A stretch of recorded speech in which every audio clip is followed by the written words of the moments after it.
Let's finish our test lab setup by running through the virtual machine configuration settings in the right-hand pane. Note that some of these settings are greyed out when the VM is running, and if we want to change them we need to do that prior to startup.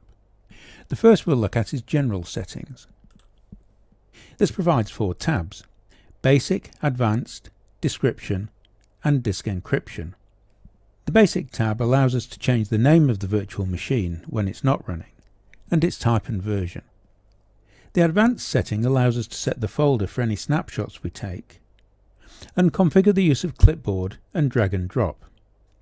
We'll take the default snapshots folder, but we'll set the clipboard and drag and drop settings to bidirectional. The Description tab is what's displayed at the bottom of the VM panel, and we can change that if we want. We might perhaps put in here credentials SS Spade or Sam Spade Scorpion 5. OK. The final tab is for disk encryption, which by default is not enabled, and we'll leave it like that for this course.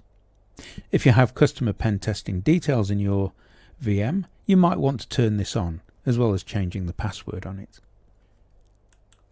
Let's have a look at System. This has got 3 tabs which are used for advanced tuning. The important item here is in acceleration. If the host contains the Intel VTX or AMD V nested paging features, checking this will improve performance significantly. This is an advanced setting, and we'll leave our VMs as default. The display item in settings has 3 tabs: Screen, Remote Display and Video Capture. The Screen tab allows us to set video memory and scale the display. The Remote Display tab is used to allow the virtual machine to be remotely accessed, and requires the extension pack to be installed.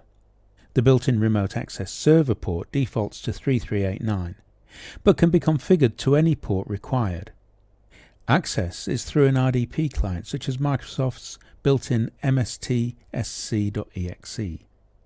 If the main use of the virtual machine is from a remote system, then it can be loaded as a headless system, i.e. a system with no keyboard and monitor, by holding the Shift key down when starting the virtual machine.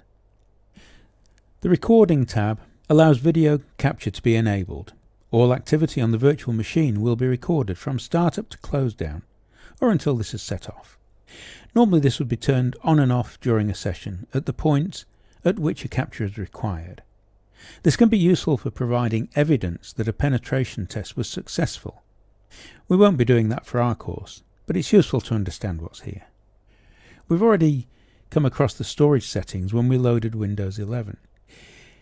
Here we see what storage is currently active, and we can load up optical discs if we need to. The audio settings allows audio to be configured. We don't need it, so we can turn it off in our VMs. We've also come across the network settings, where we can set the VM to run on the NAT network. There are a number of network options that can be configured. The default for VMs is just NAT, which allows the virtual machine to connect to the internet and be accessed from the internet. For the purposes of our lab, we're setting this to NAT network, which ensures our network isn't accessible from the external network. If we select host only mode, then we'd not have any communications out of the network, and that's useful to ensure that our testing activity doesn't leak out, but somewhat constrains us for loading new tools. Serial ports allows us to configure up to 4 serial communications ports. We don't often use them these days, and by default none are enabled. Let's move on. The USB settings tab is where we set the kind of USB device that we can connect to the virtual machine. It's set by default to USB 3. Shared folders can be used to provide a common place for transferring data between the host and the virtual machine. We can add a shared folder by pressing the plus button, selecting Other at the drop-down, and selecting the folder that we want to share. VM Share might be a useful one. And we can make that auto mount. OK. The final option allows us to change the GUI, but we don't need to do that.